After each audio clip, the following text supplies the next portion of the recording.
சென்னையில்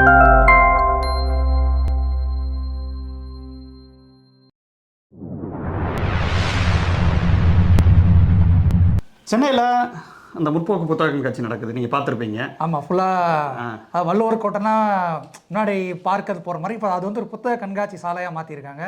டிஎம்கே வந்து பண்ணிட்டு இருக்காங்க 75 ஆண்டு அறிவு திருவிழா பண்ணுறாங்க. புக் ஃபேரை தாண்டி நிறைய பேச்சாளர்கள் நிறைய பேசிகிட்டு இருக்காங்க. ஒரு பக்கம் இந்த பக்கம் அரங்குகளில் ஸ்டார் பேச்சாளர் பேசுகிறாங்க. சாட்டர்டே சண்டேஸ்லாம் வெளியில் வந்து பார்த்தீங்கன்னா அந்த தேருக்கு வெளியில் கருப்பழனியப்பன் மாதிரி தோழர்கள், ஆனந்த சென்னையா மாதிரி தோழர்கள் பேசுகிறாங்க. புதுகை பூபாலம் கலை நிகழ்ச்சி பண்ணுறாங்க. டெய்லியே பார்த்தீங்கன்னா யுகபாரதி பேசுகிறாரு. டெய்லியே அது அறிவுபூர்வமான திருவிழாவாக இருக்குது. நிறைய இளைஞர்கள் அது முற்போக்கு திருவிழாக்குன்ட்டு ஒரு சில விஷயங்கள் இருக்குது. இப்போ நம்ம புத்தக கண்காட்சிக்கு போனோம்னா இந்த 58 ஸ்டால்குள்ளே தான் நம்ம போவோம். நீங்கள் கவனிச்சு பார்த்தீங்கன்னா ஆமாம், நம்ம தேடி தேடி அந்த நம்பரை பார்ப்போம். பாரதி புத்தகம் எங்கே கூடுதலாக என்ன போகலாம்னா, நான் இதை தாண்டி எங்கே போனால் ஒரு சாகித்ய அகாடமி பதிப்பகம், காலச்சுவடு, ஒரு டிஸ்கவரி புக் பேலஸ், ஜென்ரலாக ஒரு பனுவல், இந்த மாதிரி கடைகளுக்கு போவோம் தான், இல்லைன்னு சொல்ல வரல. ஆனால் பெரும்பாலும் நம்ம வந்து அரசியல் சார்ந்து படிக்கிறதுலேருந்து இந்த மாதிரி புத்தகங்களுக்கு தான் போவோம்.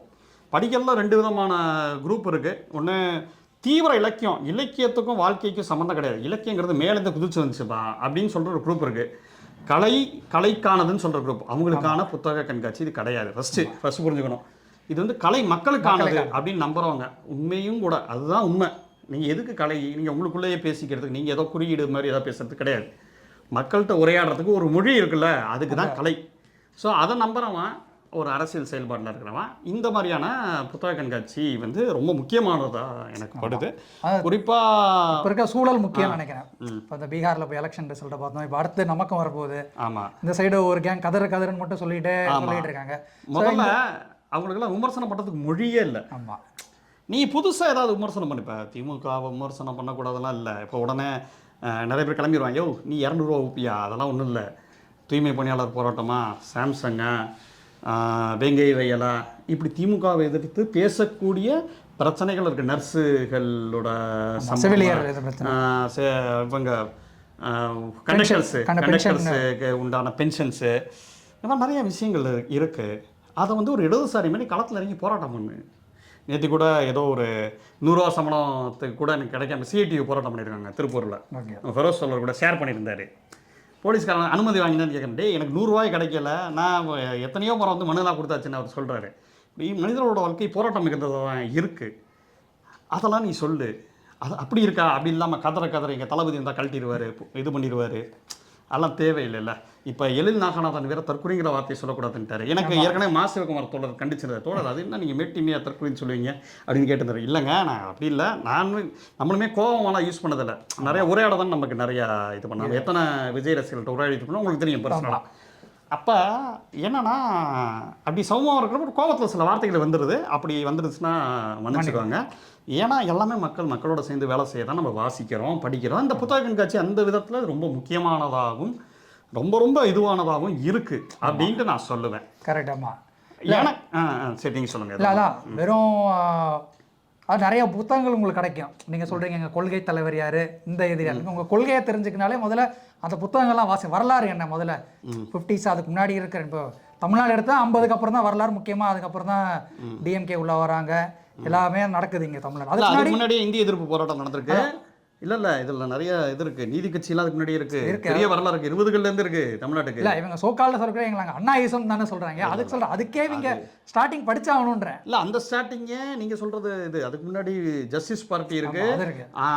அதுக்கு முன்னாடியே நம்ம தமிழ்நாட்டில் வந்து பெண்கள்லாம் ஓட்டு போட ஆரம்பிச்சிட்டாங்க. அதுக்கு முன்னாடியே போராட்டங்கள்லாம் இங்கே நடந்திருக்கு. இங்கே அதுக்கு ஒரு பெரிய மரபு இருக்குது. அந்த இதுலேருந்து தான் சுயமரியாதை இயக்கம்லாம் பெரிய. ஸோ அது வந்து ஒரு பெரிய ஹிஸ்ட்ரி பேக்ரவுண்ட் இருக்குது. இடதுசாரிகளுக்கும் பேக்ரவுண்ட் இருக்குது. சிங்காரவேலர் அந்த மாதிரியான இவங்களுக்கும் நம்ம தமிழ்நாட்டை பொறுத்த வரைக்கும் இவங்க ஜீவா அந்த மாதிரியான தொழிற்சங்க வரலாறு இருக்குது. ஒரு பெரிய ஹிஸ்டாரிக்கலான ஒரு விஷயத்தை தெரிஞ்சுக்கணும்னா இங்கே வந்தீங்கன்னா அதுக்குண்டான புத்தகங்கள்லாம் இருக்குது. நீங்கள் அந்த புத்தகங்களில் நம்ம அண்ணனோட விஜய் அண்ணனோட அவரோட ரசிகர்கள் சேர்ந்து படித்து நீங்கள் வந்து அதுக்கப்புறம் நீங்கள் முடிவு எடுக்கிறது இருக்குல்ல. வண்ண கேரியரோட உச்சத்தை விட்டு வந்தாருன்னு சொல்கிறீங்கல்ல, அப்படிலாம் இல்லை. நிறைய பேர் கேரியரே இல்லாமல் இதையே கேரியரை வச்சவங்க இருக்காங்க. இந்திய எதிர்ப்பு போராட்டத்துக்கு ரொம்ப தீக்குளிச்சிருக்காங்க. ஸோ எனக்கு என்ன பட்டுச்சுன்னா, நம்ம ஏற்கனவே நம்ம பிளான் ஒன்று வச்சுருந்தோம். விஜய் ரசிகர்களுக்காக போராட்டங்களை பற்றி நம்ம புத்தகங்கள் பேச போகிறோம், நம்ம பேசியிருந்தோம். ஆமாம். ஸோ எனக்கு போனோன்னே என்ன பட்டுச்சுன்னா, நான் வந்து போராட்டங்களோட புத்தகங்களாக தேடினேன். இப்போ சா தமிழ்ச்சனோட ஜிந்தாபாத் ஜிந்தாபாத் இது வந்து யூனியனோட அரசியலை பற்றி பேசக்கூடிய ஒரு புத்தகமாக இருக்குது. நான் ஒன்றும் படிக்கலை, ஆனால் சார் சொல்லணும், அதெல்லாம் நம்ம தனித்தனியாகவே ரிவ்யூ பண்ணுவோம். என்ன வாங்கணுன்றத என்ன வாங்கினோம், நான் என்ன என் பார்வையிலேருந்து என்ன வாங்கினேன். அப்புறம் வந்து பார்த்தீங்கன்னா, தோழர் சுபவீர பாண்டியனோட ஒரு நூற்றாண்டில் தமிழ்நாடு கண்ட போராட்டங்கள்.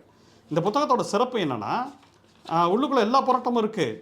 சுபவி தோழர் என்னென்ன புத்தகங்கள் வாசிச்சாருங்கிற இதுவுமே இருக்குது. ஓகே. இப்போ ஏதோ ஒரு போராட்டம்னு வச்சுக்கோங்களேன், இந்திய எதிர்ப்பு போராட்டம்னா அதுக்கு அவர் என்னென்ன ரெஃபர் பண்ணார். ஓகே. இது வந்து பேஸ் நூல். எப்போவுமே எப்படி வாசிப்பாங்கன்னா, நல்லா வாசிப்பாங்க. எப்படி வாசிப்பாங்கன்னா, இப்போ இந்திய எதிர்ப்பு போராட்டம் நீங்கள் படிச்சுட்டானா அவர் என்ன புத்தகத்துலேருந்து வாசிருக்காருன்னு சொல்லிட்டு எனக்கு தெரிஞ்ச ஒருத்தர்லாம் இருக்காரு. அங்கேருந்து இன்னொரு புக்கு போவார், அங்கேருந்து இன்னொரு புக்கு போவார். செயின் மாதிரி அதை அப்படியே கேஎன் சிவராமன் தோழர் இருக்காருல்ல, அவர் அப்படி தான் படிப்பார். அப்படி படிக்கிறவங்கலாம் இருக்காங்க. அப்படி படித்தா அந்த ஒட்டுமொத்தமான பார்வை கிடைக்கும். ஒட்டுமொத்தமான பார்வை கிடைக்கும். முதல்ல சில பேர் இருக்காங்க, இந்த புத்தகத்தில் படிக்கக்கூடாது. என்ன சொல்லுவாங்கன்னா, ஏதோ ஒரு கட்டுரை எழுதுற, நீ வந்து வீட்டில் சில புத்தகங்களை தான் படிக்கணும், சில புத்தகங்களை ரெஃபரன்ஸ் வச்சுக்கணும். இந்திய எதிர்ப்பு போராட்டம்னா அதை மட்டும் படிக்கணும். அது சம்மந்தமான புக்காக எடுத்து படித்து கட்டுரைகள் எடுக்கிறவங்க இருக்காங்க. இப்படி தமிழ்நாடு அறிவு சமூகம் சும்மா இல்லை. நீங்கள் எழுத்தாளர்னு பார்த்தாலே தடிக்கிறது எத்தனை பேர் தருவாங்கன்னு தெரியாது, நமக்கே தெரியாது. ஆமாம். ஏன்னா அது வந்து ரொம்ப பெரிய விஷயம். அப்போ இவ்வளோ பெரிய அறிவு சமூகமாக இயங்கக்கூடிய ஒரு தமிழ்நாட்டில் ஒரு நடிகன் போய் நடிகன் நான் சொல்ல மாட்டேன், நடிப்புங்கிறது அதுக்கு உண்டான கஷ்டங்கள் இருக்குது. எட்டு பண்ணிட்டாருன்னு சொல்லிட்டு அவர் தமிழ்நாட்டை மாற்றிடுவார். டான்ஸ் ஆட தெரியும்னா அவருக்கு தெரியும். கேமரா ஃப்ரேமில் இதுக்கு தாண்டி கை அதெல்லாம் சொல்லுவாங்கள்ல, இந்த ஃப்ரேம்குள்ளே தான் நீங்கள் அந்த ஃப்ரேம்குள்ளே தான் நிற்கணும். நான் சில யூடியூப் சேனல்லாம் போனப்போ நான் மிரண்டேன். நான் எல்லாம் கூப்பிட்டுருந்தாங்க பேச, மார்க் பண்ணி இங்கே தான் நிற்கிறேன், மார்க் பண்ணி இங்கே தான் நிற்கினாங்க. எனக்கு மூஞ்சிலாம் வேர்த்துருச்சு. நார்மலாக பேசணும்னா பேசிடுவேன். இந்த டெக்னிக்கலாக லைட் டிக்கெட்டெல்லாம் அடித்து இது பண்ணோன்னே பயந்துட்டேன் நான். ஐயா தயவுசு நான் வரலங்கன்னே நான். ஓகே. ஏன்னா அது கஷ்டம். அந்த துறைக்கு உண்டான கஷ்டம் இருக்குது. ஒவ்வொரு துறைக்கும் கஷ்டம் இருக்குது. ஐடி கம்பெனினா உங்களுக்கு ஒரு கஷ்டம் தெரியும், எனக்கு ஒரு கஷ்டம் தெரியும். அந்த மாதிரி கஷ்டங்கள் இருக்குது. ஆனால் அரசியல்லாம் எவ்வளோ பெரிய விஷயம், எவ்வளோ பெரிய ஹிஸ்ட்ரி இருக்குது அப்படிங்கிறது அந்த போராட்டங்களின் கதையோ இல்லை சிந்தாபாத்தோ இது பண்ணுறப்ப உங்களுக்கு புரியும். இப்போ நான் இந்த போராட்டங்கள் இது பண்ணுறப்ப அவங்க என்ன சொன்னாங்கன்னா, இப்போ இந்த புக் 325 ரூபா, அதோட சேர்த்து ஃபாசிசத்துக்கு எதிரான ஸ்டாலின் குரல் அப்படின்னு ஒன்று கொடுக்குறாங்க. இப்போயுமே எஸ்ஐஆருக்கு ஏத்தாப்புல பேசுகிறாரு, ஓட்சோரிக்கு ஏத்தாப்புல பேசுகிறாரு. அந்த மாதிரியான விஷயங்களுக்குலாம் பேசிட்டு தானே இருக்காரு. இதை சேர்த்து கொடுத்தாங்க. இந்த 2 புக்கும் சேர்த்து 500 ரூபா. கருஞ்சட்டை தமிழர், அதாவது நம்ம சுபவி ஐயாவோட கருஞ்சட்டை பதிப்பகம், அந்த பதிப்பகத்தில் அந்த 2 புத்தகமும் வாங்கினேன். ஓகேவா. அதுக்கடுத்து அகெயின் இடதுசாரிகளோட இது வந்து ஒரு புதிய ஜனநாயகம் கடையில் வாங்கினேன். ஒரு பண்ணை அடிமையின் விடுதலை போராட்டம். பண்ணையார்னா என்ன, பண்ணை அடிமைகளோட வரலாறு என்ன, அந்த மாதிரியான விஷயங்கள் என்ன, தமிழகத்தின் அடிமை முறையும் பண்ணை அடிமை முறையும், வர்க்கம் 3 ஜாதிகள் வேறு, சவுக்கடிகளும் சாணிப்பாலும், இந்த மாதிரி தமிழ்நாடோட வரலாறு. சவுக்கடி சாணிப்பாலம் நம்ம உங்களுக்கு எல்லாரும் விடுதலை பார்த்துருப்போம்ல, அந்த ஹிஸ்ட்ரியை பற்றி பேசி தோழர் என் ராமகிருஷ்ணன் எழுதின புத்தகம் தான் ஒரு பண்ணை அடிமையின் விடுதலை போராட்டம். ஸோ தமிழ்நாட்டில் இதுலேயும் இந்த போராட்டங்களுக்கு இதே மாதிரியே ஒரு புக்கு நான் இதுக்கு கூட வச்சுருக்கோம், நம்ம முத்துகிருஷ்ணனோட போராட்டங்கள் கதை. ஆனால் இது வந்து தமிழ்நாடு கண்ட போராட்டங்கள். ஆமாம், அது வந்து அதில் ரேண்டமாக இருக்கும். ஸோ யோசிச்சு பாருங்கள், அவர் சா தமிழ்ச்சனோட ஜிந்தாபாத் அது ஒரு யூனியனு. அவர் சொல்கிறார், நான் ஒரு நடுத்தர வர்க்கத்துலேருந்து சின்னதாக ஒரு யூனியன்களோட இதில் அது சின்ன வேலை தான், ஆனால் அதுக்கே எனக்கு நிறைய சிக்கல் இருக்குது. அந்த இதில் போடுறாரு, அறிமுகத்தில் போடுறாரு. அப்போ ஒரு குட்டியான அரசியல் வேலையில் கூட இங்கே சாதாரண மேலேருந்து ஒரு தலைவர் உருவாக்க முடியாது. முதல்ல அதை புரிஞ்சுக்கணும். ஆனால் ஒரு தலைவருங்கிறது இப்படி கீழேருந்து கிரவுண்டுலேருந்து உருவாகணும். இல்லை அந்த அமைப்பு அப்படி இருக்கணும். நீங்கள் கேட்கலாம், அப்போ ஸ்டாலின் எப்படி, உதயநிதி ஸ்டாலின் இப்படி பெரிய பான் வித் சில்வர் ஸ்பூன் தான். ஆனால் அந்த மீசாவுக்கோ எல்லாத்துக்கும் ரெடியாக இருந்து தானே ஸ்டாலின் வந்திருக்காப்புல. அதே மாதிரி உதயநிதியும் அதுக்குண்டான இது ஒருத்தர் நாட்டில் ஆர்எஸ்எஸ்கான தலை எடுக்கிறேன்னு நீங்கள் தலையை கொடுக்கக்கூடிய ஒரு ஆளாக முடிஞ்ச எடுத்து பாருங்க, நான் கலைஞர் பேரைன்னு சொல்லக்கூடிய ஒரு ஆளாவது இருக்குல்ல, இதுக்காக முட்டு கொடுக்குறோங்கிறது இல்லை. என்னன்னா அந்த இடத்துல அவங்க உண்டான ப்ரெஷரை சமாளிக்கக்கூடிய ஒரு ஆட்களாவது இருக்காங்க. அவங்க எல்லாத்துலேயும் தூய்மை பணியாளர் விஷயம், அந்த நானே சொன்னேன் ஒரு 4-5 விஷயம் சொன்னேன். அதில் எனக்குமே கடுமையான உங்களுக்கு மேலே விமர்சனங்கள் உண்டு தான், இல்லைன்ட்டு இல்லை. ஆனால் அதை தாண்டி வேறு யாரை காட்டுங்கிற ஒரு கேள்வியும் நமக்குள்ளே வருது. அப்புறம் ப்ராக்டிக்கலாக பேசுகிறது தான். இப்போ எஸ்ஐஆர் விஷயத்தை எப்படி ஒரு சின்ன அமைப்புகளை வச்சு நீங்கள் இது பண்ணிடுவீங்களா அப்படிங்கிறதும் ஒன்று இருக்குது. ஸோ இதெல்லாம் நீண்ட நெடிய உரையாடல். அந்த பிளாக் அண்ட் ஒயிட்டில் மாதிரி இது எஸ் டிக்கு இது நோ அப்படி போடக்கூடியது அல்ல. விமர்சனங்கள் இருக்குது, விமர்சனங்களை தாண்டி இப்படி ஒரு பார்வையும் இருக்குங்கிறதான் நான் சொல்ல வந்தேன். ஆமாம். அதுக்கடுத்து ரொம்ப இந்த புத்தக கண்காட்சியை கலக்கிக்கிட்டு இருக்கிற புக் வந்து முத்தமிழ் அறிஞர் பதிப்பகம் கருப்பு சிகப்பு. கருப்பு சிவப்பு அதில் ரொம்ப முக்கிய பங்காற்றினவங்க இப்போ நமக்கே பார்த்திங்கன்னா அதுக்குன்ட்டு இந்த புத்தமிழ் அறிஞர் பதிப்பகம் அந்த இதுக்குன்னு பார்த்தீங்கன்னா இப்போ சுகுணா திவாகர் மாதிரி தோழர்களோட பெரிய உழைப்புகள்லாம் இருக்குது. மெயினாக முக்கியமான ஆட்களோட கான்ட்ரிபியூஷன்ஸு ஏன்னா கோவிலன் என்ன விஜய் சங்கர் தோழர், திருமாவேலன் தோழர், திருநாவுக்கரசு தோழர் வந்து ரொம்ப முக்கியமானவர்னு சொல்லி நம்ம கருப்பழனியப்பன் கூட மேடலில் சொல்லியிருப்பாரு. திமுகவோட வரலாறு 32 பக்கத்தில் சொல்லிட்டாருன்ட்டு. அதான் தாண்டி நமக்கு தெரியும் இப்போ மிகப்பெரிய ஆளுமைகளோட கட்டுரைகள்லாம் ஒவ்வொருத்தர்கிட்டையும் கட்டுரை வாங்கியிருக்காங்க, ஆக பெருசாக சேகரிச்சிருக்காங்க. மருதையின் இதில் எழுதியிருக்காரு, எவ்வளோ பெரிய ஆள் நமக்கு தெரியும். மருதையின் தோழர் கவிஞர் எழுதியிருக்காங்க, கரண் கார்கி எழுத்தாளர் கரண் கார்கி எழுதியிருக்காரு. நீங்கள் பார்த்தீங்கன்னா எல்லாருமே ஆசிரியர் வீணமணிலேருந்து ப. சிதம்பரம்லேருந்து நிறைய பேர் எழுதியிருக்காங்க. எஸ்விஆர் எழுதியிருக்காரு, ஆமாக்ஸ் எழுதியிருக்காரு. எல்லாமே பெரிய பெரிய சுபகுணராஜன், ராஜன் குறை, பாலாதியமான், மதிமாறன், தமிழச்சி தங்கப்பாண்டியன், மனுஷியபுத்திரன், கரண் கார்கி, அமுதரசன், ஏன்னா இந்த மாதிரி உங்களுக்கு எல்லாமே நீங்கள் டக்குன்னு திருப்பினாலே அருணன், குளத்தூர்மணி தோழர், கு. ராமகிருஷ்ணன், விடுதலை ராஜேந்திரன் தோழர், அருண்மொழி தோழர், ஜென்ராமு, இது பாருங்கள், நிவேதா லூயிஸ், மருதையன், ஓவியா தோழர், கோ. ரகுபதி, சல்மா, மதிவதனி, என்ன எல்லாமே, லிவிங் ஸ்மைல் வித்யா, ஓகே, கவின் மலர், நான் இப்போ தான் அவங்க பேர் லிவிங் ஸ்மைல் வித்யா பார்க்குறேன் பேரை. அதனால் நமக்கு ஃபேஸ்புக்கில் ஃப்ரெண்டு தாங்க, அந்த மகிழ்ச்சி தான். ஏன்னா ஸோ எழிலன் நாகநாதன் இப்போ சொன்னார்ல, ஆமாம், நம்ம விஜய் வந்து ஏன்பா தற்கொலைன்னு சொன்னீங்கன்னு கேட்டார்ல, நியாயமான கேள்வி தான். நம்ம பசங்க தானே, நீ அரசியல் இவ்வளோ நாள் சொல்லி கொடுக்காம போயிட்டு அவனை போய் தற்கொலைன்னு சொன்னேன்னா, அதில் எனக்கு திமுக மேலே விமர்சனம் இருக்குது. பைசன் எடுக்கிறது, இட்லி கடை எடுக்கிறது திமுகவா அப்படிங்கிற விமர்சனம் இருக்குது. இதை யாராவது பார்த்தா இதை தனியாக கட் பண்ணி நம்ம டெபுட்டி சிஎம் உதயநிதிக்கு ரெஜென்ட்டுக்கு சொல்லுங்கள். ஏன்னா அவருக்கு சந்தானம் பெரிய ஃப்ரெண்டு. இந்த பெரியார் எதிர்ப்பு ஒரு டைலாக்கு வச்ச படத்தை இவங்க தான் வெளியிடறதா இருந்துச்சு. கடைசியில் பிரச்சனைகள்லாம் வந்ததுலேருந்து ரெஜென்ட் பின்னாடி பின்வாங்கிச்சு. கண்டிப்பாக நீங்கள்லாம் தக் லைஃபோ இந்த இட்லி கடை மாதிரி படங்களை தயவு செஞ்சு, உங்களுக்கு ஒரு லீகசி இருக்குன்னு நீங்கள் சொல்கிறீங்கல்ல, நீங்கள் இது அட்டக்கத்தின்னு சொல்கிறீங்களே, ஏன் அட்டக்கத்தியே உருவாக்குறீங்க?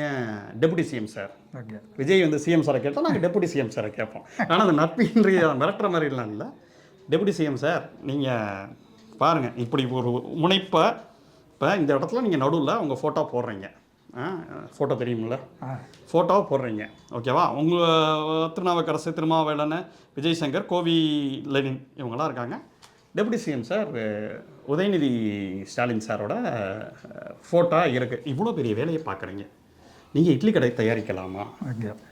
இன்பன் உதயநிதின்னு சொல்லுங்கள். அப்போ அவங்க ஆட்டோமேட்டிக்காக என்னப்பா இதுன்னு சொல்லி, இதில் என்ன சிக்கல் நான் சொல்கிறேன் கேளுங்க. உங்களுக்காக தீவிரமாக சண்டை போட்டுக்கிட்டு இருக்கக்கூடிய இணையத்தில் வேலை பார்க்குறாங்க, இல்லை பாரியா, யோ என்னையா இது இது ஒரு படம்னு சொல்லிட்டு இதுக்கும் சமூக நீதிக்கு ஏதாவது சம்மந்தம் இருக்கா? இட்லி கடை படத்துக்கும் சமூக நீதிக்கும் பழைய குலத்தொழிலுக்கு எதிர்த்தாப்புல போகிறான்னு தானே திராவிட இயக்கம். குலத்தொழிலுக்கு இது பண்ணுற படத்தை இதை பார்த்துட்டு ஏன் ஸ்கிரிப்டை நீங்கள் பார்த்துட்டு நீங்கள் பண்ண மாட்டேங்கிறீங்க? இவ்வளோ பெரிய விழா நடத்துறீங்க, ஐயா அப்படி ஒரு கரும்புள்ளி எடுத்து பேசிட்டு இருப்போம். நெட்ஃப்ளிக்ஸ்ல நீங்கள் கண்டிப்பாக படம் தயாரிச்சே ஆகணுமா? கண்டிப்பாக தக் லைஃப், மணிரத்னம் படம், இதெல்லாம் நீங்கள் இப்போ டிஸ்ட்ரிபியூட் பண்ணியே ஆகணுமா? இல்லை நல்ல படம் பண்ணுங்கள். தமிழில் நிறைய நல்ல இயக்குனர்கள், வாய்ப்பு இல்லாமல் இருக்கக்கூடிய நிறைய டேலண்டான ஆட்கள். இப்போ மாரி செல்வராஜ் எல்லாம், மாரி செல்வராஜ் தோழர் படங்கள், பைசன் படமோ இல்லை மாமன்னன் படமோ உங்கள் இதில் வருது இல்லை, சூப்பர் அக்ரி. 1-2 விமர்சனங்கள் இருந்தாலும் அந்த படங்கள்லையுமே இருக்குது, இல்லைன்னுலாம் சொல்ல முடியாது. ஆனால் அது ரொம்ப தரமான ஒரு உலகத்தரம் வாய்ந்த இயக்குனர் மாரி செல்வராஜ். அவரை நீங்கள் அடையாளப்படுத்துறீங்கல்ல, அப்போ அந்த மாதிரி ஆட்கள், எழுத்துலேருந்து வர ஆட்களை ஐடென்டிஃபை பண்ணுங்கள். வெறும் நீங்கள் பிஸ்னஸ்ஸு அது மட்டுமே உங்களை பார்க்கல, வெளியில் கீழே இருக்கக்கூடிய ஆட்கள் எல்லாம் இதுக்கெல்லாம் எப்படி முட்டு கொடுக்குறதுன்னு தெரியாமல் இருக்காங்க. உங்கள் படத்தை விமர்சனம் பண்ணக்கூடிய சேனல்கள் கூட இட்லி கடைக்கு உங்கள் மேலே எதுவும் வார்த்தைகள் சொல்கிறதில்ல. ஆனால் நான் வந்து விஜய் சொல்கிற மாதிரி, டெபுட்டி சிஎம் சார் இது வந்து முடிஞ்சால் நல்ல படங்களை எடுத்து பாருங்கள் டெபுட்டி சிஎம் சார் அப்படி சொல்கிறேன். ஏன்னா அது இந்த இடத்துல இப்போ தோணுச்சு. ஏன்னா இது உண்மையில் ரொம்ப ஆகச்சிறப்பான ஒர்க்கு. கூடிய சீக்கிரம் அது வந்து நாங்கள் ஒயிட் நைட்ஸ்லேருந்து ரிவ்யூ போடுவோம். ரொம்ப முக்கியமான புத்தகம். நான் இதை ஏன் சொல்கிறேன்னா, எல்லார்ட்டேருந்தும் கருத்து வாங்கியிருக்காங்க. இப்போ கரண் கார்கி தோழருக்குலாம் கூட திமுக மேலே விமர்சனம் இருக்குது. மருதையன் தோழருக்குலாம் கூட அவரெல்லாம் பார்த்திங்கன்னா தேர்தல் அரசியல், ஈவன் கூடங்குளம் அணுமின் நிலையம் பிரச்சனை, இந்த சமயத்துலலாம் மகாய்க்கால ஒரு பொதுச் செயலாளர் இருந்தப்போ தீவிரமான கலைஞர் எதிர்ப்பு ஸ்டாண்டுகள்லாம் இருந்த கட்சியில் பொதுச் செயலாளர்களாக இருந்திருக்காரு. எல்லாம் மாற்று கருத்து இருக்கிறவங்க எல்லாருமே வச்சுருக்காங்க. கவின்மலத்தோடு இடதுசாரி சிந்தனை இருக்கிறவங்க. ஸோ இது எல்லாமே திமுககாரங்க எழுதுனது இல்லை. இப்போ நீங்கள் சமஸ் மாதிரி மாபெரும் தமிழ் கனவு அவர் தொகுக்கிறாரு. ஆனால் அதை தாண்டின ஒரு ஒர்க்காக இது வந்து ஒரு கருப்பு சிவப்பு வந்து இருக்குது. ஒரு கட்சி சின்ன கட்சிகளுக்கெல்லாம் கூட திமுக மேலே விமர்சனங்கள்லாம் சின்ன சின்ன அமைப்புகள் இருக்கும். அந்த அமைப்புகளுக்கெல்லாம் கூட ஓகே இப்படி ஒரு கட்சி வளர்ந்துருக்குங்கிறது ஒரு பெரிய ஒரு டெக்ஸ்ட்டாக இருக்கும்னு நான் பார்க்குறேன். நான் பார்த்தோன்னே அந்த பேர் எல்லாத்தையும் பார்த்தேன். எல்லாருமே மிகப்பெரிய அறிவாளிகள். எல்லாருமே கிட்டத்தட்ட சாதாரண கட்டுரை எழுதுறதுக்கு 20-30 புக் ரெஃபர் பண்ணக்கூடிய ஆட்கள் தான் அதில் எழுதியிருக்காங்க. ஆமாம். அந்த அந்த அந்த பேரை பார்த்தாலே தெரியும். டேய் டேய் ஏய் ஏய் ஏய் ஏய் அவங்களான்ட்டு அப்படி ஒரு தொகுக்கப்பட்ட புத்தகம். இதில் ஒரு 7-8 பேர் நமக்கே தெரியும், பர்சனலாக தெரியும். பட் அதுலேருந்து சொல்கிறேன். அப்போ பாருங்கள், அது மற்றவங்களோட அறிவுலாம் குறைச்சி மதிப்பிடவே முடியாது. எல்லாமே ஒரு அறிவு சுரங்கங்கள் தான் அந்த புத்தகத்தை எழுதியிருக்காங்க. இது ஹாட் கேக்காக போயிருக்கு புத்தக கண்காட்சியில். ஆனால் இந்த புக்கு சைஸ்க்கு எத்தனை பேர் படிப்பாங்க இல்லை, நம்மளே தெரிச்சு ஓடக்கூடிய ஒரு விஷயங்கள் இருக்குது. பட் ஸ்டில் நான் என்ன சொல்கிறேன்னா ஒவ்வொரு கட்டுரையாக படிங்க. கரெக்டாக எடுத்தோடனே எல்லாத்தையும் படிக்கணும்னு இல்லாமல் அப்போக்கப்போ என்னென்ன அது ரொம்ப முக்கியம்னு நினைக்கிறேன் மக்களே. ஆமாம் என்ன ஸோ இதுதான். அப்புறம் ஸோ இதெல்லாம் ஒருத்தர் வந்து அந்த ஸ்டாலில் வந்து ஒருத்தர் எல்லாருக்கும் ஃப்ரீயாக கொடுத்துட்டு போனார், இந்த புக்கும் என்ன. ஓகே. பட் இதுவுமே நல்லா இருந்துச்சு. திராவிட கட்சிகள் சொல்லிட்டு தீகா பற்றின அமைப்புகள். ஸோ ஒரு நல்ல ஒரு இதுவாக இருந்துச்சு. நம்ம தம்பி கொடுத்தாப்புல ஒருத்தர், ஆனால் அது கொடுத்துட்டு போனாங்க, அது உங்களுக்கு தேவைப்படும் நான் படிங்கண்ணா அப்படின்னு சொல்லி கொடுத்தாப்புல. சரி ஓகே. ஒருத்தர் இப்படி ஆட்கள்லாம் கூட இருக்காங்க. ஏன் திமுக ஏன் நிற்கிறதுனா இந்த மாதிரி ஆட்களால் தான் நிற்கிது கிரவுண்டில். ஆமாம் இல்லை. அப்புறம் வந்து இது நம்ம கௌதம் சாம் தொடர் திராவிடன் ஸ்டாக்கு கடைகளில் புதுசாக படிக்க வரவங்களுக்கு இதெல்லாம் நல்லா இருக்கும்ன்ட்டு அவர் சொன்னார். படிச்சுட்டு சொல்லுங்கன்னு சொன்னார். மார்க் ட்வைன் நம்ம கேள்விப்பட்டிருப்போம். ஆங்கிலத்தில் ரொம்ப முக்கியமானவர். ஸோ இது எல்லாமே புதுசாக வரவங்களுக்கு வாசிக்கிறதுக்கு நல்லாயிருக்கும் தோழர், படிச்சுட்டு சொல்லுங்கள் அப்படின்னாங்க. சரி, அப்படியே நம்ம அந்த போராட்டங்களோட கதை இது பண்ணுறப்ப இப்போ நம்ம விஜய் சொல்கிறதுல கேரியரோட உச்சத்தை அப்படி ஒருத்தரோட மூலையிலேருந்து தான் வரல. ரெண்டாவது விஜய் படங்களில் ஒரு பெண்களை பாதுகாப்போம் சொல்கிறாரு. சிவகாசியில் ஒரு மோசமான ஒரு டைலாக் பேசுவார். அதெல்லாம் நம்ம சொல்கிறதுக்கே கொஞ்சம் நாட்கோசம். ஜில்லாவில் அவர் என்ன சேட்டைகள் பண்ணுவார், போக்கிரில் அவர் என்ன சேட்டை, எல்லா படங்களையும் அந்த சேட்டை இல்லை என்ன சேட்டைகள் பண்ணுவார். எனக்கு இந்த காட்சி தான் அடிக்க பிடிச்சிருக்கோம் காட்சியை சொல்லுவார். ஆமாம், ரசிகன் படத்தில் அதுதான் நான் இன்வால்மெண்ட்டோடு நினச்சேன். இன்வால்மெண்ட்டோடு நினச்சேன்னா ஒரு அழுகிற காட்சி, ஒரு இறந்து போயிருப்பாருங்க. அந்த தேவரமகனில் ஒரு மாதிரி காட்சியை சொல்கிறேன், நாயகனில் ஒரு மாதிரி காட்சியை சொல்கிறேன். இல்லை பாட்ஷால ரஜினி, முள்ளு மலரும்ல ரஜினி, பாட்ஷால இன்டர்வல் காட்சியில் எப்படி நடிச்சிருப்பார் ரஜினி. முள்ளு மலரும்ல இந்த கெட்ட பயசரத காலின் ஒவ்வொரு வேரியேஷனில் சொல்கிறப்பையும் இப்படி ஒரு காட்சியே இல்லையா விஜயோட லைஃப்ல? இல்லை, அவருமே நல்லா நடிச்சிருக்காரு. சில படங்கள் துல்லாதமனம் தோணுன்னா அவர் அழுகிறப்ப நல்லா தான் இருக்கும். நல்ல நடிகர் தான், ரொமான்ஸ் ரொம்ப அழகாக பண்ணுவார் சச்சின்லாம். ஆனால் அவருக்கு என்ன காட்சி ஸ்டோரி இருக்கு பாருங்க அந்த சமயத்தில், சின்ன பையன் அப்படிங்கிற மாதிரி அந்த காட்சியை நான் ரொம்ப இன்வால்மெண்ட்டோட சொன்னார். அப்போ அவருக்கு தெரியாது போல நம்ம அரசியல் கட்சி ஆரம்பிக்க போகிறோன்ட்டு. சரி, இப்போ ட்ராவல் பண்ணிகிட்டு இருக்காங்க. நான் எதுக்கு சொல்ல வரேன், அந்த பெண் போராளிகளை பற்றின விடுதலை போராளிகள் ரெண்டுமே பாரதியில் வாங்கினேன் சமூகத்துக்காக. வித்துட்டு தமிழ் பெண்கள் ரெப்ரசன்டேஷன் எவ்வளோ இருக்குது ஈவன் எந்த ஒரு கட்சியிலையுமே. நீங்கள் விஜய் சொல்கிறாருன்னா ஆதவர்ஜனா, குஷி ஆனந்த், ஜான் ஆரோக்கியசாமி, ராஜ்மோகன், அதுக்கு அடுத்த லெவலில் செகண்ட் லெவலில் ராஜ்மோகன், லக்கி, இவர் லயோலாமணி. இதை தாண்டி பெண்கள் பேரே பெருசாக இல்லை. அந்த ஒருத்தவங்க இருப்பாங்க, அவங்க பேர் ராஜகுமாரியா, அவங்க சோனியான்னு ஒருத்தவங்க இருப்பாங்க. அவங்க கூட பிஆர் டீமில் உள்ளதை இது பண்ணுறாங்க. பெரிய அதிகார மட்டத்தில் அவங்க இருக்கிற மாதிரி தெரியல. ஸோ தளபதி அவர்களே, தளபதி சார், சிஎம் சார் மாதிரி உங்கள் இதில் பெண் ரெப்ரசன்டேஷன் இல்லைங்களா சார், உங்களை எத்தனை பிள்ளைங்க வந்து அண்ணன் எங்கள் விஜயனா அப்படின்னு சொல்லுதுங்க. நீங்கள் 41 பேரை இது பண்ண போகிறவங்க கூட அவங்க என்ன சொல்கிறாங்கன்னா, எங்கள் அண்ணன் எங்கள் மவுசு குறையல, பாட்டு சூப்பராக இருக்குது, சிஎம் எங்கள் அண்ணன் தான் அப்படின்னு சொல்கிற பெண்கள் இருக்காங்க. ஏன் அவங்க கட்சியில் பெண்களோட ரெப்ரசன்டேஷன் இல்லை? அவனா ஒரு செட் ப்ராப்பர்ட்டி மாதிரி ஒரு இஸ்லாமிய பெண் மட்டும் அப்படி ஸ்டேஜில் வருவாங்க. அவங்களாம் என்ன பண்ணுறாங்களா தெரியல. ஆனால் வைஷ்ணவிலாம் இருந்தாங்கன்னு நினைக்கிறேன், அவங்கள திமுக சைடு வந்துட்டாங்க. ரெண்டாவது உங்கள் ரசிகர்கள் என்ன பண்ணுறாங்க அந்த இதில், அந்த பெண்களே போட்டு கண்ணாப்பண்ண திட்டுறாங்க, அவங்க கட்சி பெண்களே திட்டுறாங்க ட்விட்டர் ஸ்பேஸ்களில். இதெல்லாம் உங்களுக்கு தெரியுதா, தெரியறது இல்லையா? இல்லை நீங்கள் அவ்வளோ விலகி இருக்கீங்கன்னா எதுக்கு அரசியலில் இருக்கீங்க, என்ன வெங்காயத்துக்கு அரசியலில் இருக்கீங்க? இதை பன்னிவன்புடன் தலைவன் வேறு தற்கொலையை யூஸ் பண்ணக்கூடாதுன்ட்டார் எழில் நாகநாதன். சரி, அதனால் பணிவன்புடன் கேட்டுக்கொள்கிறேன். அணில்கள்னு சொல்லலாம்ல? இல்லை, அதுவும் வேணாம், ரொம்ப அஃபென்ஸ் ஆகிறாங்க. ஏன்னா எங்களை அணில் அப்படிங்கிறாங்க. சரி, ஓகே.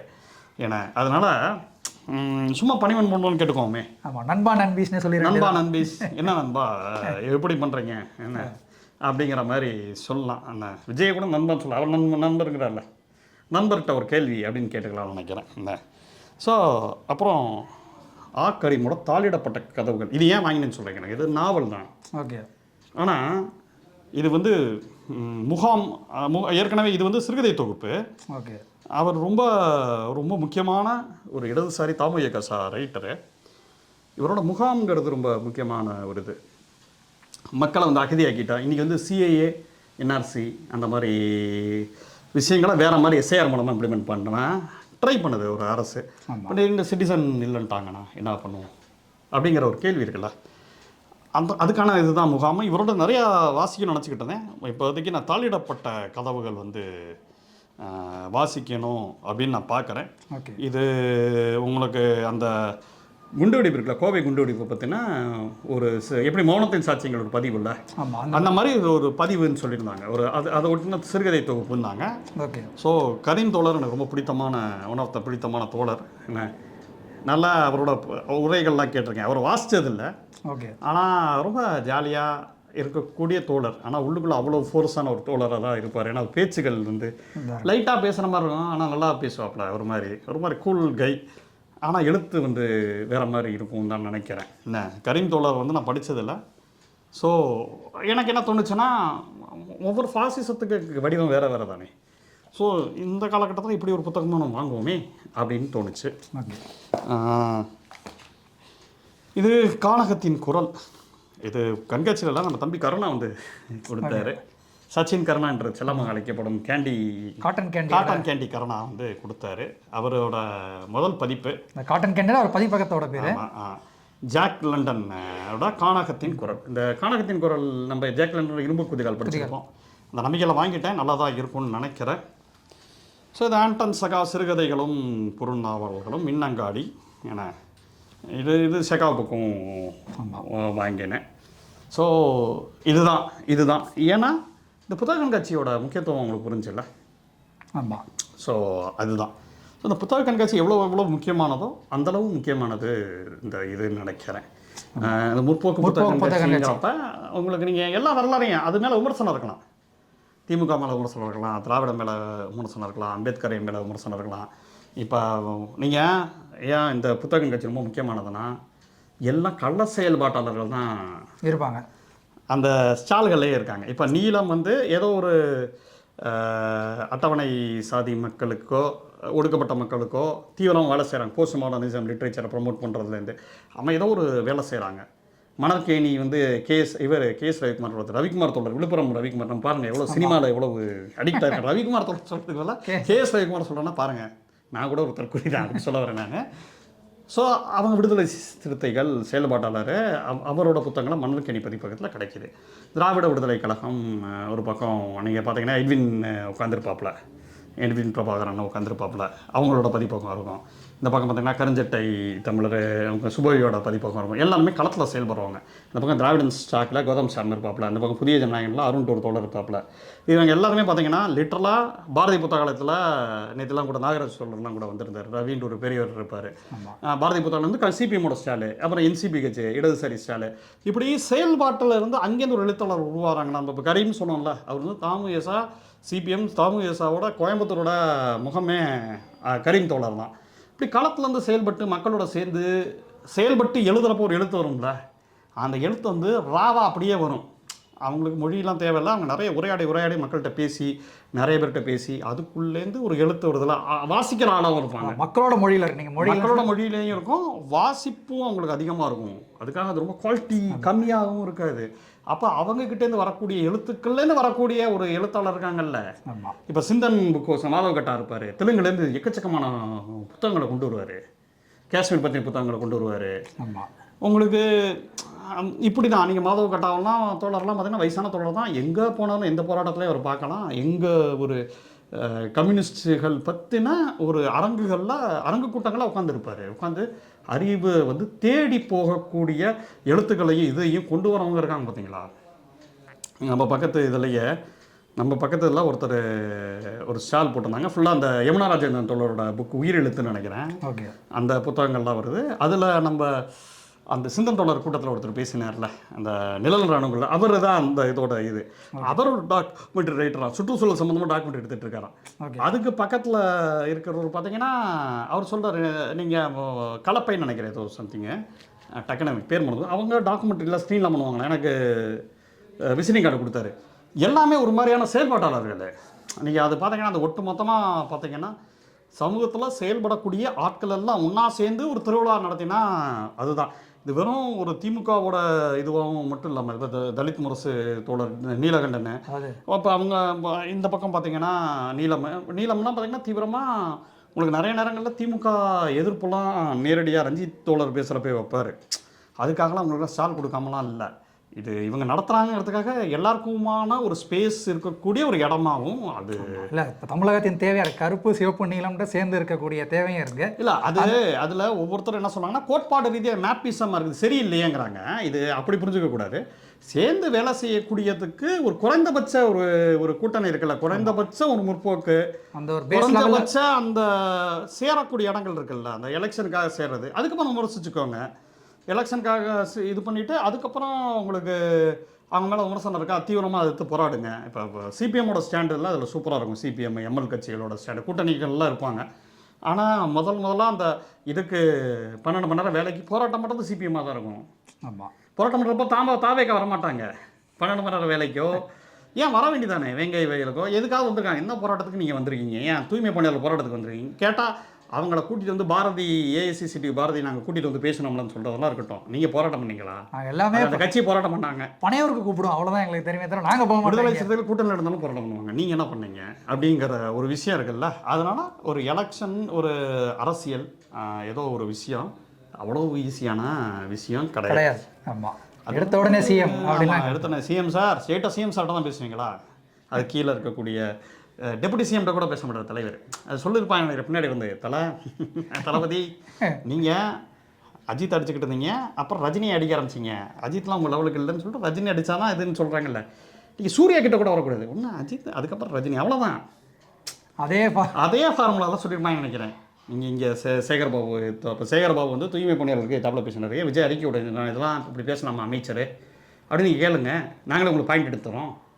நீங்கள் நல்லா போராடினீங்கன்னா நாங்கள் இருக்குங்க திமுக பின்னாடி போய் நிற்கிறோம். ஆமாம், சும்மா சொல்கிறேன், ஒரு உதாரணத்துக்கு சொல்கிறேன். ஏன்னா அப்படி நீங்கள் ஒன்றும் பண்ணுறதில்ல. நீங்கள் பேசுகிறது நாட்டா மட்டும் பங்காளியிடம் நாட்டாமல் ஸ்ட்ரெயிட்டாக ஸ்டாலின் அங்கள்கிட்ட மட்டும் தான் நீங்கள் பேசுவீங்களா? என் கீழே அமெரிக்கா மாப்பிள்ளை அந்த ரோல்லாம் இது புரியுது அவங்களுக்கு. மாஸ் ஹீரோ வந்து தலைவர் வரக்கூடிய சிக்கல் என்னன்னா இவர் பேசினால பக்கத்தில் அதான் ஜி அதெல்லாம் நீங்கள் பேசிக்கிறீங்க லயோலாமணி பார்த்துக்குவார். அப்படியே இவர் அங்கே தான் எடப்பாடி கிட்ட கூட பேச மாட்டாப்புல. Straight CM only CM. அவர் பேசுறது அந்த அந்த அந்த லெவல் தான். இப்போ ரஜினியோட ஃபைட் பண்ணுறாப்புல இல்லை சினிமாவில் கரெக்டு தான். அதை ஃபைட் பண்ணுறதுக்கு அதுக்கு நீங்கள் உழைப்பெல்லாம் போடுறீங்க. சினிமாவில் ஏதோ பண்ணியிருக்கீங்க, நீங்கள் ரஜினியோட கம்பேர் பண்ணிங்கன்னா பரவாயில்லப்பா, அந்த பையனை கொஞ்சம் மார்க்கெட் இருக்குது, சின்ன பசங்களை அட்ராக்ட் பண்ணுறாங்க, சண்டை போட்டுமே டான்ஸ் ஆடுறான், இன்றைக்கி அவனோட காலகட்டம் தான் அப்படின்னு மக்கள் ஒத்துக்குவாங்க. அதே மாதிரி அரசியலில் நீங்கள் அந்த லெவலுக்கு வந்தால் தான் நீங்கள் ஒத்துக்குவாங்க.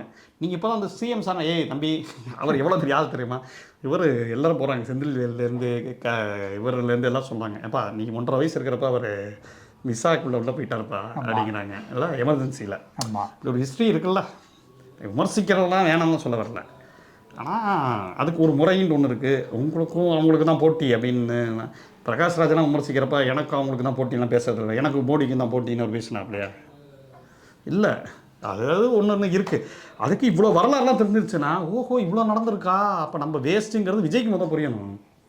விஜய் வந்து விசாவுக்காக காத்திருக்கிறேன்னா சொல்கிறாரு. இப்போ நீங்கள் அதான் சொல்கிறேன், புத்தகத்தின் கட்சியிலே சிறு வெளியீடுகளே அவ்வளோ இருக்குது. நீங்கள் பெண்ணியன் அடிமையானதுலேருந்து விசாவுக்கு காத்திருக்கிறேன், இந்தியாவில் சாதிக்கல், அம்பேத்கரோட நேர்காணல்கள், அம்பேத்கரோட காதல், இது இனிவரும் உலகம், பெரியாரோட இனிவரும் உலகம், சுயமரியாதை திருமணம், இந்த மாதிரி சிறு வெளியீடுகளே ஊறுபட்டது இருக்குது. நீங்கள் இதெல்லாம் படித்தாலே என்ன இவ்வளோ தத்துவம் சொல்கிறாங்கன்னா அவன் எத்தனை பேர்கிட்ட ஒர்க் பண்ணியிருப்பாங்க, எந்த லெவலில் அந்த ஆட்கள் இருப்பாங்க. போகிற போக்கில் வந்து கலாய்க்கிறது இருக்குல்ல, அந்த மெத்தடை முதல் அந்த பாடி லாங்குவேஜ் இரிட்டேட்டிங்காக இருக்குது. சினிமாவில் உங்களை ரசிக்கிற மாதிரி இருக்கக்கூடிய பாடி லாங்குவேஜ் இதில் வந்து டொங்கலாக இருக்கு. ரொம்ப ஒரு மாதிரி அந்த ஜில்லாவில் சில படங்களில் விஜய் வெறுப்பேற்றுற மாதிரி பாடி லாங்குவேஜ் இருக்கும். அப்படிம்பாரு ஏதோ ஒரு இதெல்லாம் பண்ணுவார், ஜெர்க்கெல்லாம் அடிச்சிருக்கா. சச்சினில் ரொம்ப ரசிக்கிற மாதிரி இருக்கும். சச்சின்லேயே கில்லிலே ஒரு பாடி லாங்குவேஜ் ரசிக்கிற மாதிரி இருக்கும். துல்லாத மனம் துள்ளுமே, பூவே உனக்காக இயல்பாக இருக்கும். ரொம்ப எதுவுமே தெரியாமல் பாய் நெக்ஸ்ட் டோர் மாதிரி இருப்பார். சில படங்கள் எரிச்சல் கிளப்ப போகிற பாருங்க, ஜில்லா போக்கிரிலையும் கொஞ்சம் ஒரு மாதிரி ஆட்டிடியூடாக அவ்வளோ போச்சு சொல்லுடா அப்படின்னா அதெல்லாம் கிளாப்ஸ் அடிக்கிறோம்ல இன்னைக்கு யோசிச்சு பார்த்தா அந்த ஆட்டிடியூட் தான் உங்களை எங்கேயோ கொண்டு வந்து நினைக்கிறேன். ஹிருதயபூர்வம் மலையாளத்தில் ஒரு படம் பாருங்க, மோகன்லால் அப்படியே ஒரு சட்டலாக அப்படி நடிப்பார். தலையில் எந்த கிரீடமும் இல்லாமல் ஒரு நீங்கள் நடிக்கிறதே நம்ம நடிக்கலை, ரொம்ப அதிகமாக பண்ணி நீங்கள் உங்களுக்கு ரொம்ப சூப்பராக நினச்சிக்கிறீங்க. அது நீங்கள் ஒரு தனி வேர்ல்டு லோகேஷ் யூனிவர்ஸ் மாதிரி விஜயனா யூனிவர்ஸ்னு ஒன்று இருக்குது. அந்த யூனிவர்ஸில் லியோல் தான் பெரிய வெற்றி படம் 600 கோடி. அது லாஜிக்கே இல்லை. முதல்ல நீங்கள் கோடிக்கணக்கில் வசூல் இந்த இது அதெல்லாம் நீங்களாம் உங்களை உருவாக்கிக்கிறது. இந்த வடிவேலோட இது போட்டுருந்தாங்க, இவங்களே இவங்க நம்பிக்கிறாங்கன்னு சொல்லி வடிவேல் இறப்ப 2 பேர் பின்னாடி நடந்து வருவாங்கல்ல, அதெல்லாம் போட்டு ட்ராவல் பண்ணுறாங்க. நீங்கள் அதெல்லாம் இல்லாமல் இருக்கணும்னா விஜய் ரசிகர்களுக்கு என்ன வேண்டுகொள்ளோ அந்த புத்தக கண்காட்சிக்கு வாங்க. நான் கூட பார்த்தேன் ஏதாவது ஆப்போசிட்டு தீவிரமாக விமர்சிக்கிற தோழர்கள்லாம் அங்கே இருந்து வேலை செய்கிற தோழர்கள் இருக்காங்க, நமக்கு தெரிஞ்ச தோழர்கள் இருக்காங்க. திமுகவை பயங்கரமாக விமர்சனம் பண்ணியிருப்பாங்க. இல்லை இந்த மாதிரி அவங்களுமே அந்த இடத்துல வந்து அவங்களுக்கு ஒன்றும் பெருசாக வன்முறையிலாம் யாரெல்லாம் இறங்குறது இல்லை. நீங்கள் அப்படி யோசிக்காதீங்க. விஜய் ரசிகர்களை ஈவன் லயோலாமணிலேருந்து ராம்குமார்லேருந்து எல்லாருமே வரலாம் அங்கே. எதுக்கு சொல்ல வரேன்னா அந்த மாதிரி தீவிர விமர்சிக்கிற தோழர்கள் உள்ளே வராங்க. அதெல்லாம் அன்றைக்கி கூட பார்த்து இடுமாவனம் கார்த்திலாம் கூட வந்துக்கிட்டு இருந்தாப்புல. ஓகே, அவனா திமுக வச்சு என்னடா இடுமன் இங்கே இருக்காப்புல, வேரிஸ் இடுமன் அப்படின்னு சொல்லிட்டு இடுமன்ல இது அப்படின்னு நினச்சிக்கிட்டு இருந்தேன். இல்லை புதுசாக வரக்கூடிய சொல்கிறேன், ஒரு உதாரணத்துக்கு சொல்கிறேன். தாவேக்கா பாய்ஸுமே இப்போ நீங்கள் சொன்ன மாதிரி நிறைய பேர் இருப்பாங்க உள்ள செயற்பட்டு. நீங்கள் வந்தீங்கன்னா ஏதோ ஒரு ஸ்டால்குள்ள போய் புக் எடுத்தீங்கன்னா ஆப்போசிட் சண்டை போடுறாங்க. நேரில் வந்தீங்கன்னா அவங்க வாங்க தோழர் தான் சொல்லி பேசுவாங்க. இல்லை அவங்களே என்ன பாருங்க, இதெல்லாம் கொஞ்சம் விமர்சனம் எங்களுக்கு இருக்குது, அதெல்லாம் நாங்கள் பேசுவோம், தப்பா எடுத்துக்காதீங்க சொல்லக்கூடிய விமர்சனம். அதான் தாண்டி நீங்கள் என்ன புக் எடுக்கனாலும் ஸ்டாலில் போனாலே சொல்லுவாங்க எல்லாருமே இந்த புக் எடுங்க, நீங்கள் படிக்கலாம், உங்களை யாரும் வெளியில அனுப்ப மாட்டேங்க, நீங்கள் இவ்வளோ நேரம் தான் இருக்காங்க படிங்க, முன்னரே படிங்க, டவுட் இருக்கா கேளுங்க, அவங்க வேற ஒரு புக்கை ரெஃபர் பண்ணுவாங்க. இந்த மாதிரி நீங்கள் ஒரு நாள் ஃபுல்லாக சுற்றுறதுக்கு உண்டான டைம் உங்களுக்கு அங்கே இருக்குது. ரெண்டாவது நீங்கள் மக்கள் வந்து பல்ஸை படிக்கலாம், உங்கள் கட்சியை வளர்க்குறதுக்கு நீங்கள் தாவேக்கலாம். நீங்கள் திமுகவோட கம்பேர் பண்ணுறீங்க, திமுக எவ்வளோ ஸ்ட்ரக்சராக நடத்துகிறாங்க, நீங்கள் அதெல்லாம் பார்த்து கற்றுக்கலாம். அறிவு திருவிழா நடத்தலாம், எல்லாத்துக்கும் கருத்தரங்க நடத்துகிறாங்க, நீங்களும் வச்சு கருத்தரங்க நடத்துங்க. யார் வேணாம்னு சொன்னாங்க. லாஸ்ட் 2 நாள் இன்னைக்கு நாளைக்கு ஃபுல் டே இலக்கிய ரீதியாக நடத்துங்க, சேரை பற்றி நடத்துங்க. சினிமாவில் மோசமாக இருக்குது, லோகேஷ் கனகராஜ் படங்களை விமர்சனம் பண்ணி நாங்கள் ஒரு கூட்டம் நடத்துகிறோம், அதை நீங்கள் பண்ண மாட்டேங்க. சும்மா சொல்கிறேன், அறிவுபூர்வமான சினிமா எப்படி பார்க்கணும். ரஞ்சித் மாரி செல்வராஜன் நீங்கள் தாவேக சார்பாக ஒரு பாராட்டு விழா வைங்க, சினிமா பற்றி டிஸ்கஸ் பண்ணுங்கள். சினிமாவில் கூட நீங்கள் எதுவும் செய்யலை, அதுக்கு சொல்ல வரேன் நான். ஏன்னா நல்ல சினிமாக்களை நீங்கள் ஆதரிக்கலை, தயாரிக்கலை. விஜய் நினச்சா அவர் வாங்கின 250 கோடியில் ஒரு 100 கோடியில் ஒரு 30 நல்ல படம் தயாரிக்க முடியும். 3 கோடி ஆகுமா இந்த ப்ரொடக்ஷன் ரேஞ்சுக்கு? நீங்களே ஓடிடியில் விற்பனை பண்ணுங்கள். விஜய் தயாரித்து உங்கள் கோட்பாடே நீங்கள் படம் பண்ணுங்க. ஏன்னா அப்படி ஒரு கோட்பாடுன்னு உங்ககிட்ட இல்லை, அதுதான் சிக்கல். முற்போக்கு சினிமா எடுங்க. ஏன் நீங்கள் எடுக்கலை? ஏன்னா அது இங்கே செயல்படுறதுங்க. பஞ்சு டைலாக் பேசுறது கிடையாது. இவங்க எவ்வளோ திமுக எவ்வளோ செயல்படுறாங்க பாருங்கள். பராசக்தி காலகட்டத்தில் சினிமா கலைஞரை பற்றின ஒரு புத்தகம் நான் பார்த்தேன். இதில் கலைஞரோட சினிமாக்கள் பற்றின ஒரு புத்தகம், அது புத்தகம் பேர் மறந்துடுச்சு. சினிமாக்களை கலைஞர் கான்ட்ரிபியூஷன் எப்படி பண்ணாருங்கிற புத்தகங்கள்லாம் இருக்குது. அந்த முற்போக்கு வசனங்கள் கலைஞரோட படங்களை டீகோட் பண்ணுறதெல்லாம் இருக்குது. அப்போ நீங்கள் அத்தனை வேலை செஞ்சதெல்லாம் இங்கே டீகோட் பண்ண முடியும். உங்கள் போக்கிரியும் துப்பாக்கிலாம் இஸ்லாமிய விருப்ப படம், அப்படி டீகோட் பண்ணிட முடியுமா? ஆனால் படம் ஃபாஸ்ட்டாக போகுதுன்னு நீங்கள் சொல்லலாம். அதுதான் அதாண்டி ஏதாவது பண்ண முடியுமா? ஏன்னா இது பாருங்கள், கடைசியில் இது புத்தக இதுனா விஜய் ரசிகரோட உரையாடுற மாதிரி ஆயிடுச்சு. மக்களே அதுக்காக வந்து நாளை பண்ண விஜய் இப்படி சொன்னோம், நமக்கு வந்து விளம்பரம் தான், இவன் புத்தக அறிமுகச்சாரம் நடத்துறேன்னு சொல்லிட்டு என்னையவே டார்கெட் பண்ணிட்டு இருக்காங்கப்பான்னு சொல்லாதீங்க. ஏன்னா உங்கள் மேலே அக்கறையாக இருக்கணும்ல, அது விஜய் மேலே இருக்கக்கூடிய அக்கறை இல்லை. விஜய் பக்கம் நிற்கக்கூடிய தம்பிகள்லாம் நம்ம தம்பிகளாக இருக்கிறதுனால நம்ம சொல்ல வேண்டிய கடமைகள் நீங்கள் வந்து பண்ணுற மாதிரி. ஆமாம், இது இந்த மாதிரி ஒரு புத்தகம் எழுதணும்னா இது சின்ன புத்தகம் தான், 1 இயர் போட்டிருப்பாப்புல அந்த எழுத்தாளர். சும்மா சொல்கிறேன், ஒரு உதாரணத்துக்கு சொல்கிறேன். அவர் எவ்வளவு அறிவை சேகரிச்சிருப்பார். ஒரு பேரா எழுதணும், அது என்னது ஏதோ ஒரு விஜயோட அறிக்கையில் ஏதோ தூய தமிழ் வார்த்தையில் ஜெயமோகன் வார்த்தை மாதிரிலாம் வந்துட்டு. ஆமாம், அது ஐயோ நீ தான் எழுதுனியா? உண்மையிலே தெரியுமா? நீ பார்த்துக்கோ. இல்லை இந்த அறிவு திருவிழாக்கு தான் அவர் எழுதியிருந்தார். எல்லாருமே என்ன இது பண்ணுறாங்க, டார்கெட் பண்ணுறாங்கிறத தாண்டி ஏதோ ஒரு வார்த்தை எழுதியிருந்தார், நாசுக்கான. அதான் ஐயோ நீ தான் எழுதுனியா? ஏதோ ஒன்று எழுதியிருந்தாரு. என்ன அதெல்லாம் அவர் எழுதிருக்க மேடை பேச்சிலே உங்களுக்கு ரெஃப்ளெக்ட் ஆகலையே? யாராவது ஜெயமோகன் எழுதி கொடுத்தாராங்க கூட நிறைய பேர் சொல்லி ஜெயமோகன் எழுதி கொடுத்துருப்பாருன்னு தோணுது. அந்த மோகன் மோகனா இருந்தாலும் உஷாரா இருங்க, மைக் மோகனா இருக்கட்டும், ராஜமோகனா இருக்கட்டும், ஜெயமோகனா இல்லை உஷாரா இருங்கன்னு நான் சொல்லுவேன். ஏன்னா நீங்கள் உங்களை அறிவாளின்னு சொல்லி ஏமாற்றிட்டு இருக்காங்க. ஜெய் சார், சிஎம் சார் சொல்கிறாரு, பார்த்து உஷாராக இருந்துக்குவாங்க சார். இல்லை, ஏன்னா அறிவுங்கிறது அது ஒரு தொடர்ச்சியான செயல்பாடு. அந்த செயல்பாட்டிலேருந்து ஒரு அறிவு கிடைக்கும். நீங்கள் செயல்படாமல் இருந்தால் அறிவு கிடைக்காது. இந்த இடத்துலலாம் வந்து பார்த்துக்கோங்க. உங்கள் கட்சிக்காரன் உங்களை தவிர்த்து வேறு யார் வந்தாலும் தெரியாது. ராஜமோகன் வந்தாலும் இங்கே தெரியாது. ஒரு வேளை பிளாக் ஷீப்பில் ஒரு வேலை பார்த்தாரு, கலைஞர் டிவியோட சுற்றிக்கிட்டு இருந்தார், அதனால் அவரை தெரிஞ்சிருக்கலாம். தயாளமணிலாம் வந்தால் கூட கொஞ்சம் டவுட்டு தான், நிறைய பேர் தெரியுமான்ட்டு. நீங்கள் வந்தால் கூட யாருக்கும் ஒன்றும் பெரிய எதிர்ப்புலாம் இருக்காது. நீங்கள் வந்து பார்த்துட்டு போங்க தான் சொல்லுவாங்க, டெமோக்ராட்டிக்கான பர்சன்ஸ் தான். ஆமாம், கற்றுக்கோங்க. அது தப்பு என்ன நடக்குதுன்னு சொல்கிறதுக்காக வந்து வேடிக்கை பாருங்கள். வந்து ஆமாம், இல்லை இவ்வளோ சொல்கிறாங்க, ஏன்னா இவ்வளோ கழிவு கழுவி ஊற்றுறாங்க, இன்னும் அந்த ஊர் நம்புதுன்னு வடிவேல் மாதிரி பேசாமல் கூடது கவனிங்க, கற்றுக்கோங்க. அதுதான் நான் சொல்லுவேன். ஏன்னா எனக்கு ரொம்ப வியப்பாக இருந்துச்சு, அவ்வளவு விமர்சனங்கள், இவ்வளோ அடி வாங்குறது, இத்தனை தாண்டி ஒரு கட்சி இத்தனை வருஷம் நிற்கிதுன்னா என்ன பேஸ்மெண்ட்ரா அப்படிங்கிறது இருக்குல்ல, அது ஆச்சரியப்பட வைக்கிது. நான் வந்து எனக்கு பர்சனலாக நான் ஃபீல் பண்ணுறதுனா, நம்ம இடதுசாரி கட்சிகள் அந்த இடத்துல இருந்துக்கணும்டா போராட்டங்கள்ல, அப்படிதான் நான் எப்போவுமே யோசிப்பேன். ஆமாம், புரியுதா இல்லையா? பொறாமையா? ஆமாம், லைட்டாக அதிகமாங்கல்ல.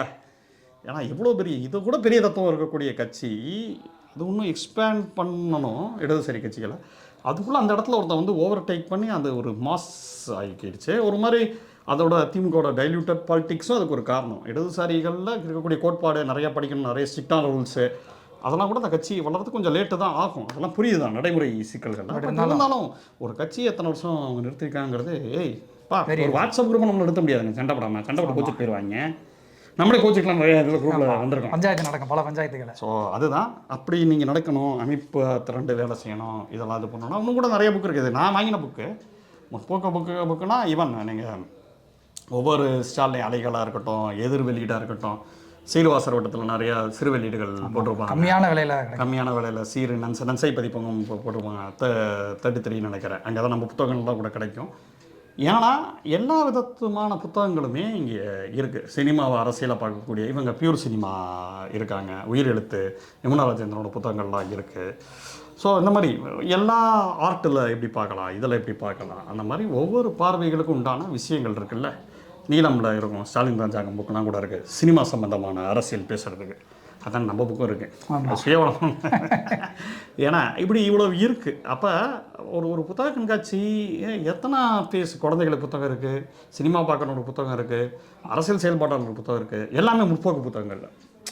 அந்த வகையில் வரக்கூடிய புத்தகங்கள் ரேர் பீஸ் செட்டியார்ன்ற மாதிரி. ஆமாம், இது உலகளவில் புக் ஃபேர் நடத்துவாங்க, முற்போக்கு புத்தக திருவிழா நடத்துவாங்களான்னு தெரியல. சிபிஎம் சில இடத்துல அந்த சின்ன லெவலில் பண்ணுவாங்க, இந்த கல்யாண மண்டபத்தெல்லாம் பண்ணுவாங்க, பார்த்துருக்கேன். இடதுசாரியோட ஸ்டால்களை மட்டும் கூப்பிட்டு பண்ணுவாங்க. தமிழ்நாட்டில் இது வந்து ரொம்ப முக்கியமானது.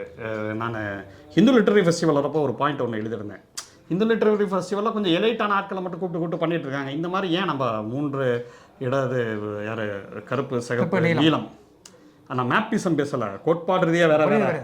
ஆனால் குறைந்தபட்ச ஒரு இதோட கோட்பாட்டோட சேர்ந்து இயங்க வேண்டிய தேவை இங்கே வந்து இருக்குது. அப்படிங்கிறதுலேருந்து அந்த மாதிரி ஈவென்ட் நடக்க தெரிய போய் லிட்டரரி ஃபெஸ்டிவல் மாதிரி நீங்கள் எடுக்கலாம். திராவிடன் ரெட் ப்ளூ லிட்டரரி ஃபெஸ்டிவல் நடத்தலாம். இது துணை முதல்வருக்கு ஒரு கோரிக்கை. அகைன் உதயநிதி சார், நீங்கள் ரெஜெயின்ட் பண்ண வேண்டிய வேலைகள் சினிமாவில் கிடையாது. சினிமாலே பண்ணுங்கள், சினிமாவில் பண்ணால் நல்ல சினிமா பண்ணுங்கள். PS வினோத் கூட்டுக்காளியை டைரக்ட் பண்ணுங்கள், இது ப்ரொடியூஸ் பண்ணுங்கள். இந்த பக்கம் மாரி செல்வராஜ், ரஞ்சித் தோழர், இப்படி நீங்கள் பண்ணுங்கள். ஏன்னா அதே நேரத்தில் இந்த மாதிரி ரெட்டு ப்ளூ இது அவங்க ஹிந்து லிட்டரரி ஃபெஸ்டிவல்னு சொல்லி பார்த்துட்டு இங்கிலீஷ்காரன்லாம் கூப்பிட்டு வந்து, நார்த் இந்தியாக்காரனா கூப்பிட்டு வந்து அவன் ஆங்கிலத்தில் பேசுனாங்க. நம்ம ஆட்களுக்கு தெரிஞ்சதோட அவங்களுக்கு கம்மியாக தான் இருக்குது. ஆமாம், ஆனால் வந்து ஒரு பெரிய ஈவெண்ட்டாக நடத்தி அந்த லேடி ஆண்டால் ஸ்கூல் நடத்தி அதை பார்க்குறப்ப என்னடா அவ்வளோ க்ரௌட் இருக்குது. டக்குன்னு ஒரு இங்கிலீஷ் ரைட்டரை கூப்பிட்டு வருவாங்க. இங்கே தமிழ்காரங்க அவங்களுக்கு எக்கச்சக்க ஃபேன்ஸ் இருப்பாங்க. ஃபுல்லாக அந்த கிராஸ்வேர்டுன்னு ஒரு கடை இருக்குது, அந்த கடையில் நம்மளால் தமிழ் புக் வாங்க மாட்டான், கிராஸ்வேர்டில் போய் இங்கிலீஷ் புக் வாங்கி படிக்கிறவங்க இருக்கான். தப்பு சொல்ல வரல, எல்லாமே அறிவு தான். அவங்களும் அவ்வளோ ஃபேன்ஸ் இருக்கும். அமிஷ் திரிபாதியை கூப்பிட்டு வருவாங்க, சேத்தன் நம்ம பார்த்துருக்கோம்ல, அவ்வளோ பெரிய ஏசி ஹால், சத்தியம் தேட்டர் மாதிரி இருக்கும். பயணம் கிளாஸ் அடிப்பா. எப்போ இங்கே லிட்டரரி ஃபெஸ்டிவல் நம்ம நடக்க போகுது. நம்மளால் டிஸ்கவரி புக் பேலஸில் போட்டோம்னா 50 பேர் வர மாட்டான் நம்ம கூட்டத்துக்கு, 40 பேர். ஈவன் பாரதிய புத்தகத்தில் போட்டால் கொஞ்சம் அமைப்பு சார்ந்து இயங்குறவங்க இது பண்ணுறவங்க தாமேசா போட்டால் ஒரு 70 பேர் வரான். என்ன பட் இது சொல்கிறேன், நம்ம வெகுஜனத்தோடது நம்ம திருமுனை கூட்டங்கள் தாமேசாலாம் நடக்குது, அதெல்லாம் சரிதான்.